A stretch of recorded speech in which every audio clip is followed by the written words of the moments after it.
say, first of all, welcome to this session on music research, or how research can make your radio station better. Now, my name's Francis Currie, and I'll be chairing the discussion today. I work as an international radio and audio consultant. My job is to help radio businesses, grow audiences.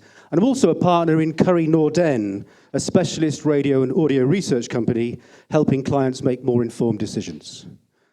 In this session, we have, check this out, research experts, music research experts, who together probably have over 100 years of music research radio experience. And of course, that didn't make them feel old.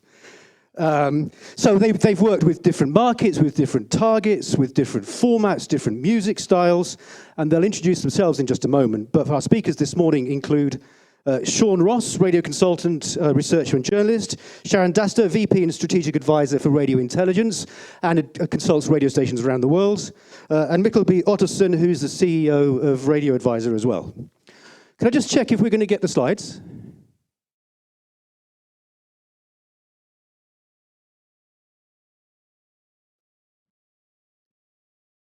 There you go. So we'll press on through a couple of those. I wanted to mention to you Opinionate, because no conference session is complete without a mention of AI, right? So this has the most understated front page you will ever see. But basically, you put a topic into the box, and it will then present both sides of the argument, and then decide which of the arguments is stronger.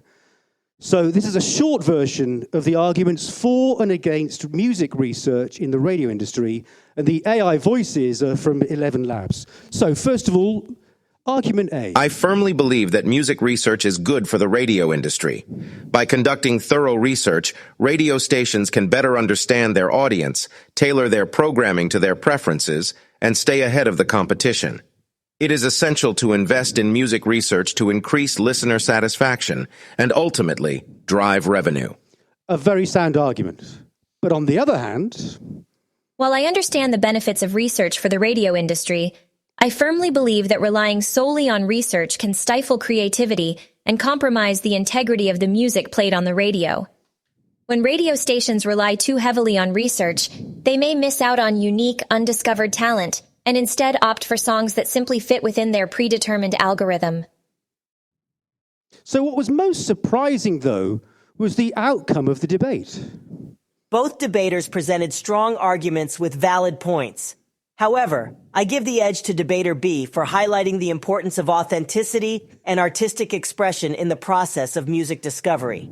It is essential to strike a balance between research and creative freedom, allowing radio stations to showcase unique talent and provide memorable listening experiences for its audience. So I think we'd all just agree that music programming is both science and art. But if you're trying to program a radio station without good music research, you'd better hope that your competitor doesn't have good music research, or they're simply going to leave you behind. So on the panel today, we have three fabulous people. They'll tell you about themselves in a moment. But first, a couple of things from me. Currie Norden is a specialist audio and music research company. Nicholas Norden is my partner. He's down here, and me. We've worked together for 12 years on hundreds of research projects around the world. And when I say specialist, we provide 4 key kinds of research: market studies, music mapping, song testing, and content testing. And this is an image from a Virgin Radio UK advertising campaign from a little while ago. They had the slogan, "It's all about the music." But at this conference, I think we're hearing over and over again that music is becoming less important and presenters are becoming more important as radio apparently has lost the battle with the music streaming services. So I buy the idea that radio hosts need to contribute to the output. I mean, if the radio host, announcer, presenter, producer, whatever you call them, is not interesting, entertaining, or providing something useful, then frankly, they deserve to be replaced by AI. But that doesn't mean music isn't important. I'm going to show you a couple of charts from anonymous European market so we all understand what's at stake here. As Currie Norden, as part of a strategic market study, we typically ask respondents about what are the most important things to them about choosing a radio station. And here's a top 5. The things are on the left. Green is very important, orange is somewhat important, and red is not important at all. And you can see, out of the top 5, out of the top 3, 2 of them are music. And music is still one of the most critical aspects of a radio station to get right. So great music research is about asking the right people the right questions about the right music. And for us, the question is that who are those listeners? Because sometimes the people you're aiming to reach to grow your audience, to reposition your radio station, are not currently listening to the radio station. So music mapping and song testing together are the answer. And a music mapping literally allows you to map your market. You'll know the fit and the effectiveness of your competitor's music strategy as well as your own. Plus, you can identify your target listener's response to different kinds of music, whether or not they're listening to your radio station, and you can also work out which styles work together. In other words, you can use a music mapping to get the recipe for your music for your radio station. And it's only when you've got that, I believe, you should start testing individual songs, how they perform against your current audience, how they perform against your target audience. So the big question when you start any kind of research project, start with this question: are you testing the right songs with the right people? Now that's enough for me. So please let me introduce Sharon Ross, radio consultant, researcher, and journalist with a clicker. Morning, everybody. So, like anybody in radio now, I have 3 jobs.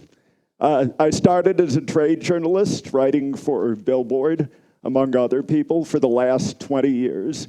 I've been working for Ottesen Research out of the New York area, conducting music tests and strategic studies, and some work in Callout.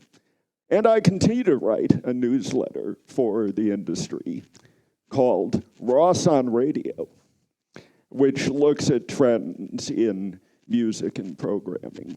And all 3 of those jobs really feed off of each other.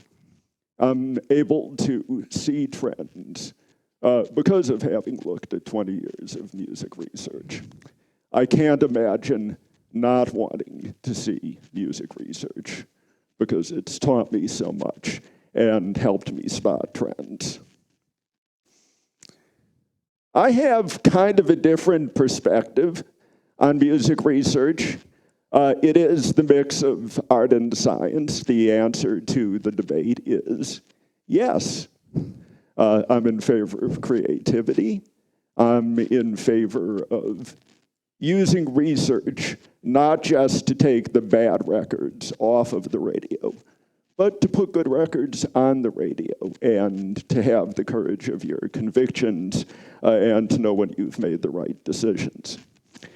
After COVID and streaming disrupted listening habits, there were 2 schools of thought in America. How many people were in the music scheduling session before? You saw those rotations in America. Miley Cyrus once an hour, and oldie stations playing the hits 4 times a day. And there are 2 theories. One is that we have listeners for 10 minutes each way every day in the car, and that's when we can have them, and we'd better play a hit. But I saw, especially during COVID, that stations that were programmed for TSL, not Cume, were actually some of the surprise winners. I believe in carefully programmed variety. I believe in playing enough hits that you can get away with the variety. And I believe in enough variety that you can play the hits without destroying them. And research is what lets you know what the hits are.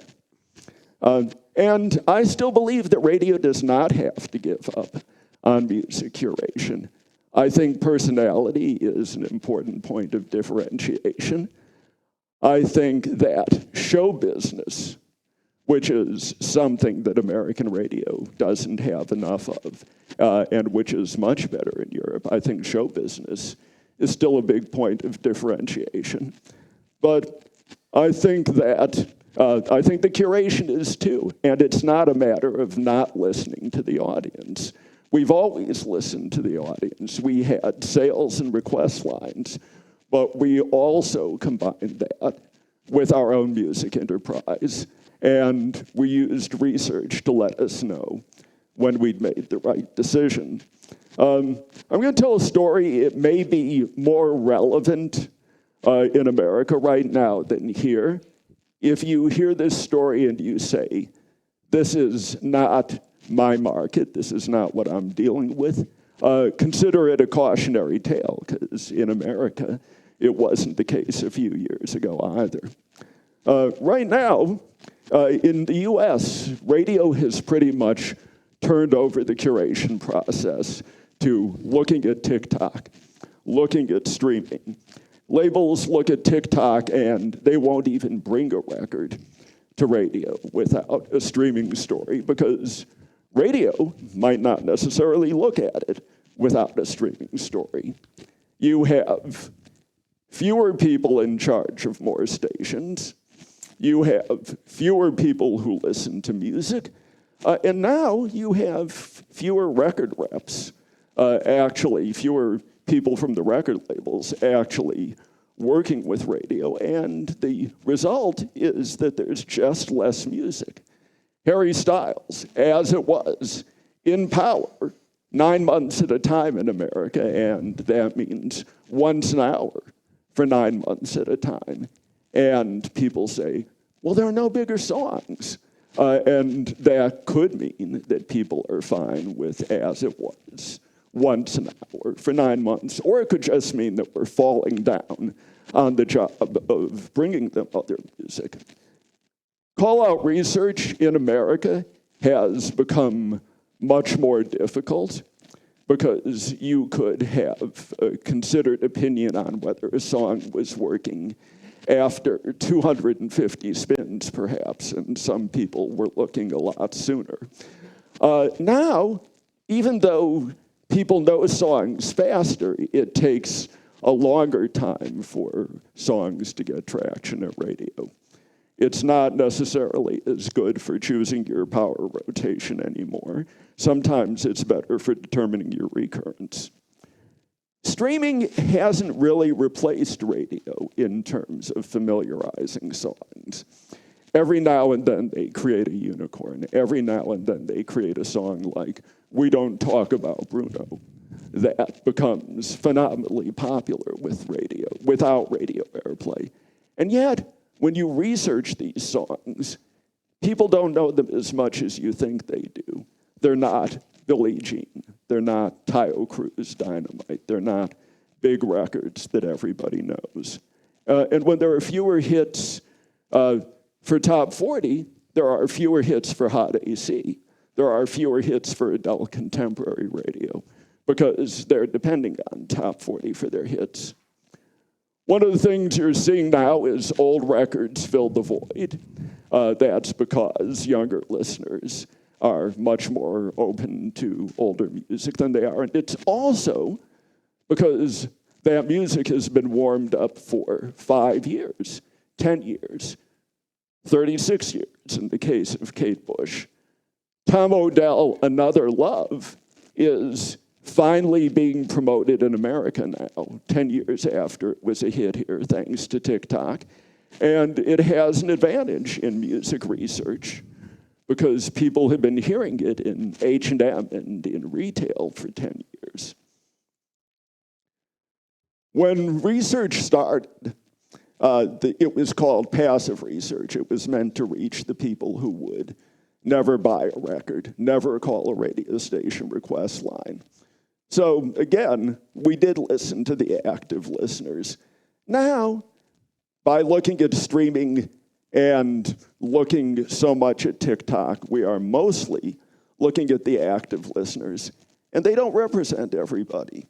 I joke now that what we have is not passive or active, but passive-aggressive. Relying primarily on streaming data has not been a winning strategy for the handful of American stations that have tried it. People try to be in touch with the kids, and what they find is that they can't be fast enough for the people who only discover music on streaming.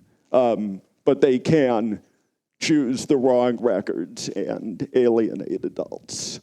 I'm very interested there are a lot of tools now that are trying to make sense out of streaming for radio programmers, because some songs that come from streaming are great radio records, and some of them were what I call the hits of the dark web. They were never really meant to be radio records. I love having those tools, but I think we need to use our own judgment as well. I think we need to take control.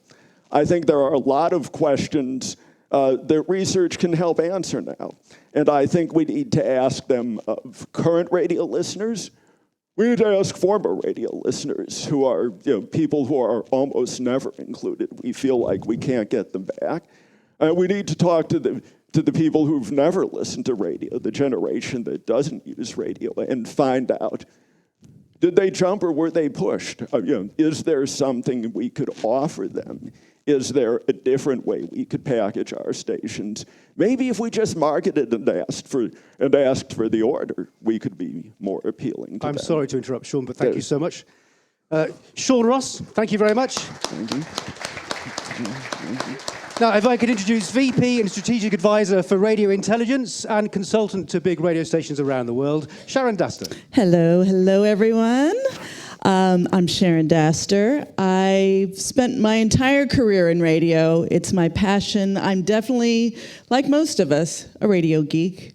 But also, I love data. One of the things that I think has helped me in my career is really being able to analyze data and research. And one of the things that I've been doing, I programmed Z100 for over 20 years, and now working with some of the biggest brands across the globe, including Capital in the UK, Energy in France, and now working with the wonderful team here with Radio Intelligence.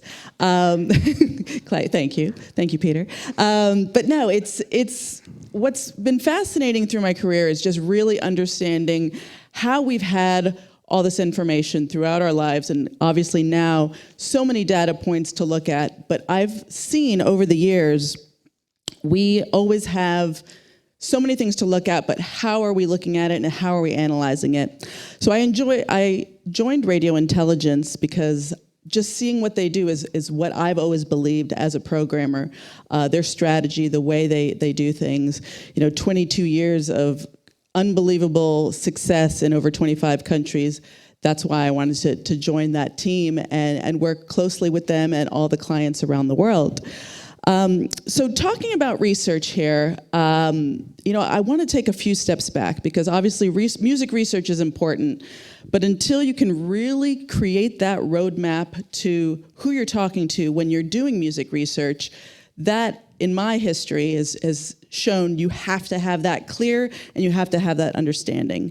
So when I've done any type of project, it always starts with the market study. Obviously understanding the market, the holes, the ways we can communicate with the audience to make sure we're reaching a format, an audience that's not necessarily being served. So really understanding the market, the positives, the negatives, to me, that's the first priority. Then really creating that plan around that. Once you know, okay, we see a hole here, we can create something that really can fine-tune and target, creating that plan. Obviously, then really minimizing that target, really super laser focus on, is it 70% female? Is it 30% male? Is it 50-50?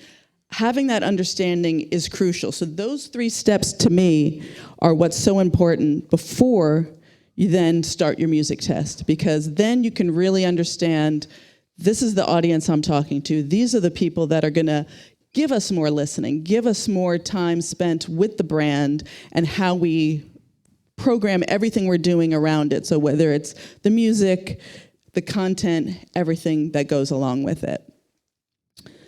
So, I always say I love that there are so many ways and so many pieces of data to look at, but not all are created equal. And I know we know that, and we always talk about the art and science of it all, but it's very true, but how much weight we put into pieces of data.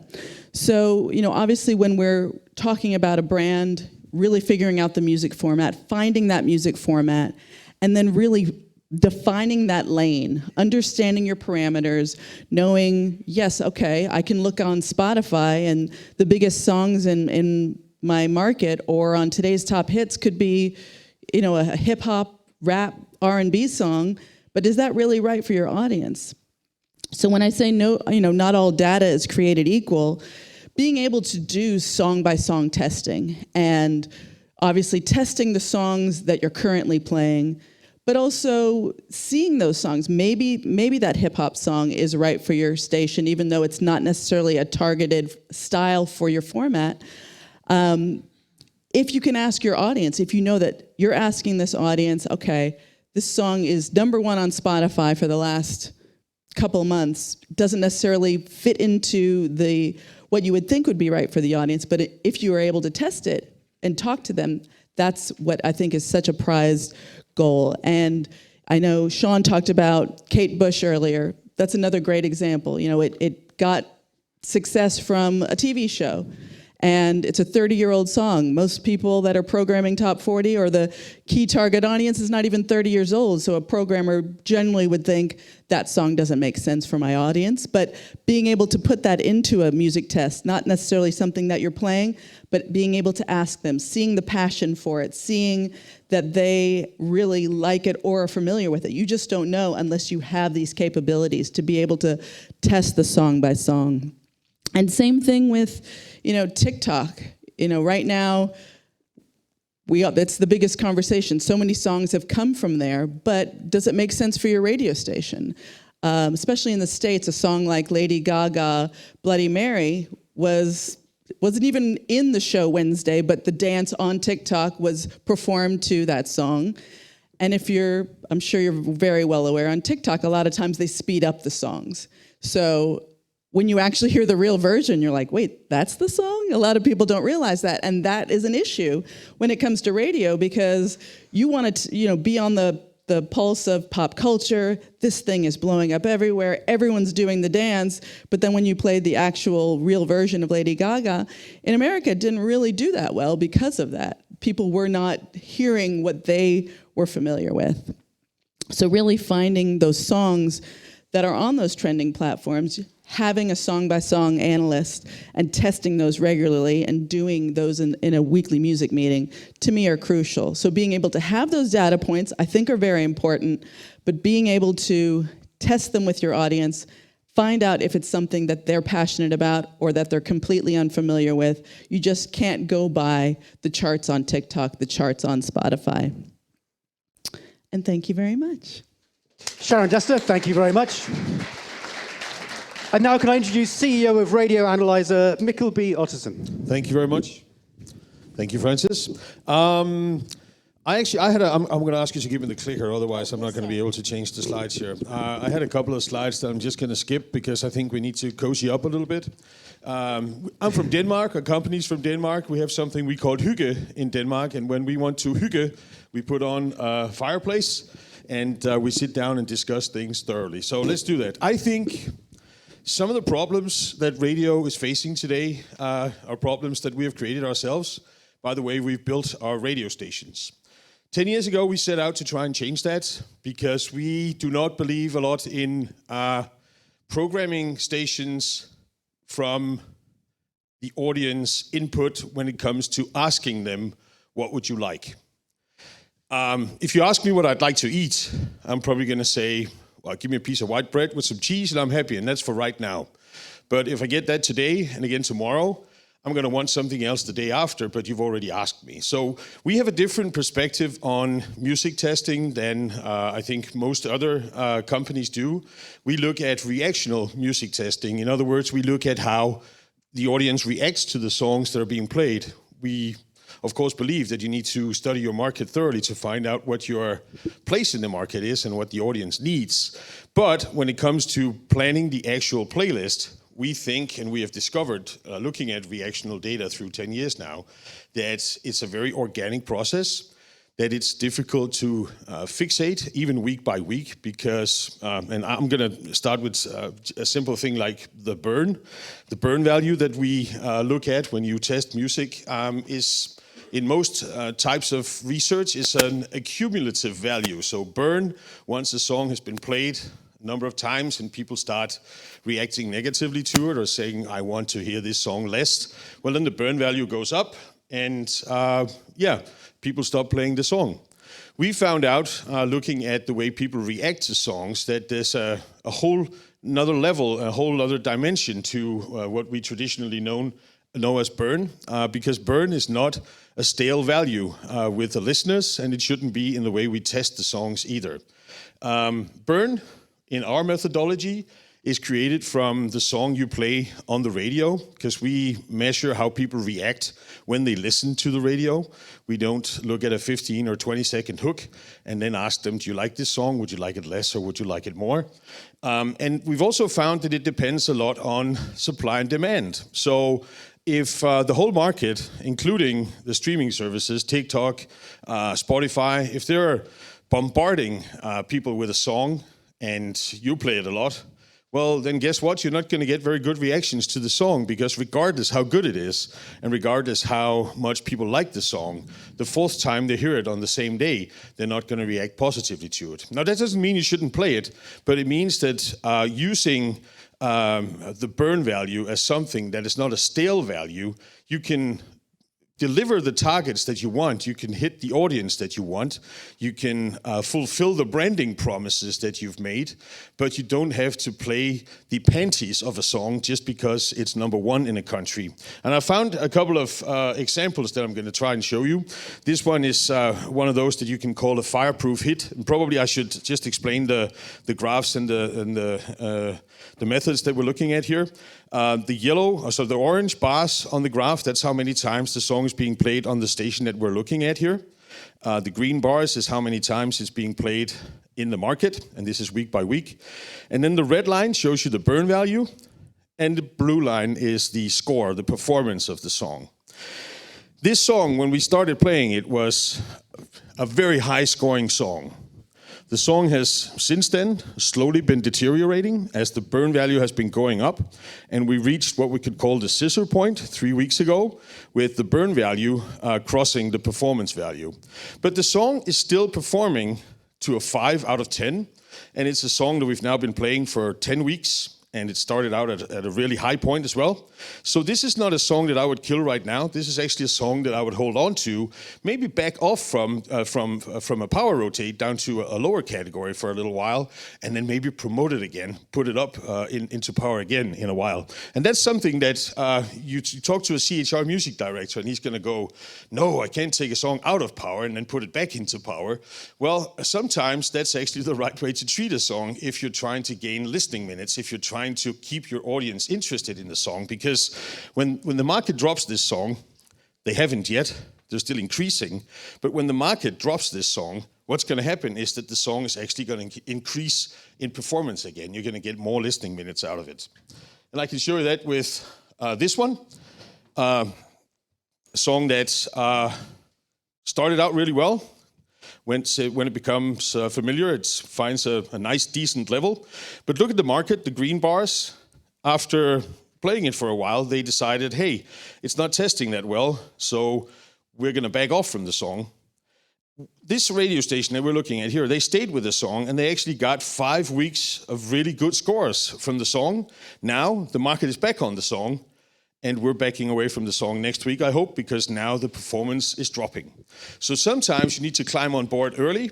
Other times you need to step off the pedal and then get back on. And in this case, they made the right choice on this radio station, staying on the song when the market backed off, because they got good results from it. And here's one of those songs that everybody plays. This is Miley Cyrus. She's known for making a splash in public, and this song was also what we could call a big splash, because everybody started playing it at the same time and playing it a lot. the song is only performing like relatively well, not really well, and it's got a high burn value.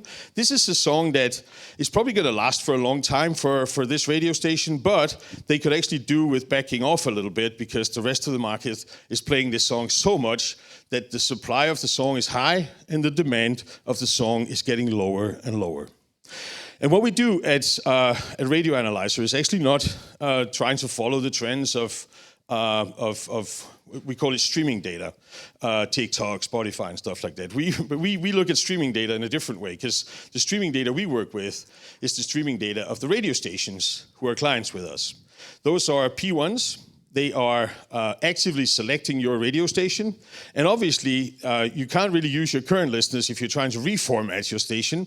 But if you've got your station in a place where you want it, the listeners that you already have will provide you with amazing intelligence just by the way they listen to the radio. And just if there are any Americans here, no, we're not the same as M-Score. We do things in a different way, and I would be glad to show you guys if you come to our booth afterwards. But yeah, just summing up, the burn that we have found to be true doesn't live in a vacuum. It relies on performance. It can decrease from a high level, and it also depends a lot on demand. And it's very, very different from the image of a song. So a song can be not popular anymore if you ask people, but still perform really well on air. So yeah, thank you very much. Fantastic presentations, all three. Thank you very much. Now, we're seriously tight on time. I would like to ask questions from the audience, but I want to ask two questions first. So if I may ask for brief answers. First of all, one of the big dilemmas for any music director, new music. Can you test new music? Should you put songs on the air before you've got a test? Let's just go down the row. Sean. I still think that's radio's job. That was brief. Sharon. Absolutely. I mean, I think because there's so many ways that it could be familiar to a person from so many of the different places, it's the radio's opportunity to really maximize. So you're happy for one of your clients to put on a radio station before they get a test on a song? It is case by case, but yeah, absolutely. Cool. Mikkel. And I think absolutely yes.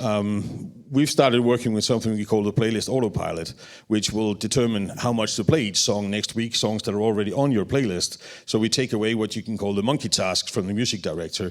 We don't do that to get them, to have them fired. We do that to liberate time for them to actually focus on what is the main job, which is selecting the new music and finding those little gems. Okay, second question about burn, then we'll open it up to the floor. Mikkel talked a lot about burn. For a lot of programmers, they will simply ignore a burn score because at some point, burn becomes dislike. And particularly in very competitive markets, that's how you manage it. You don't worry about burn, you worry about like. The nervousness for most programmers is if they back off a song that's starting to burn, effectively they extend the life of that song for all their competitors. So, burn, Sean, how big a deal? How do you deal with it? I think you have to balance. I think just Harry Styles will go on for a year with no burn, and that does not mean people want to hear it 100 times a week. Sharon. You definitely have to keep an eye on it, but if the passion scores are equally strong or stronger, you have to really take that into consideration. I would never ask anyone to use burn as a trigger to do something. Like I said, burn for us is something that's not stale. It's something that can actually decrease and increase. And you said we can increase, unwillingly, we can increase the life of a song for our competitors. Well, we actually see that radio has probably killed too many songs too soon. We often see that a song which would maybe normally last 10 weeks or 12 weeks, it can last 24 weeks. And why wouldn't we let it? That's my question. I think often the program director gets bored of the old song and excited about the new song a long time before the audience does. And just real quick, I mean, one big issue we have in America right now is the fact that the radio agenda and the record label agenda is so different. So when we've barely gotten to 300 spins on a song, they're already working on the next single. And so then how do you really balance that when it's the new songs streaming or doing other things? So I think that's a big dilemma right now. Absolutely, sure. And I think sometimes you don't see burn, but what you do see is a steady lack of passion for a song. And sometimes that is how people express that they're less interested in a song, especially if they've been hearing it for a year.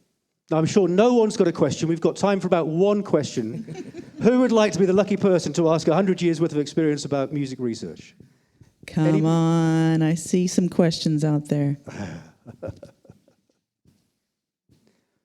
Okay. Were we Clearly, that thorough? We covered everything.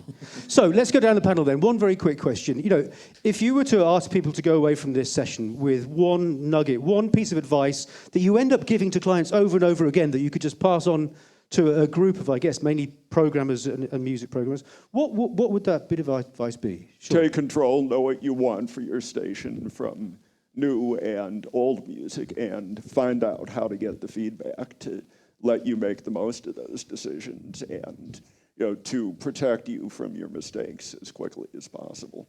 Great. Sharon? Again, there's so many avenues, so many data points that a programmer can look at. And unless you're really speaking directly to your audience, talking to them about their likes, dislikes, and passions, you're not going to be able to program properly unless you're really super targeting to the people that are listening to your station.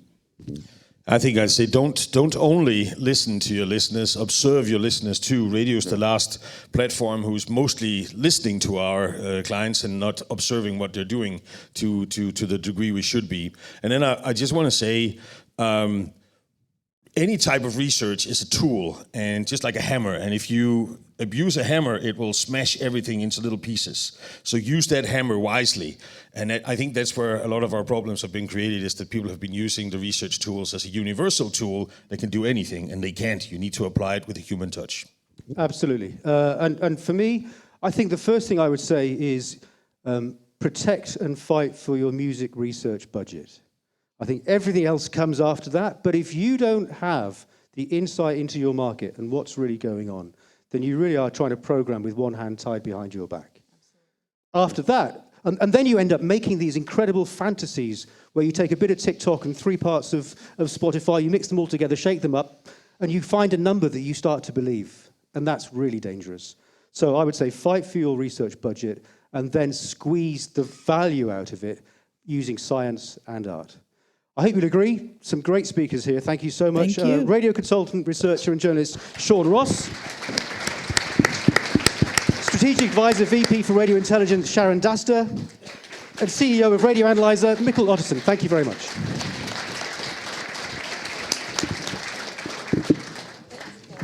Thank you. And thank you, Francis, as well. Thank you for joining us. There will be a break, and we start again at 12:05, and then we're going to look into 3 successful formats from Czech Republic. So there's something to come and listen to.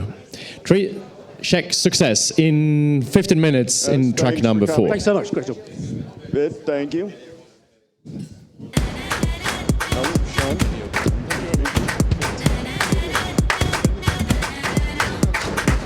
Hey, Peter. Great to see you.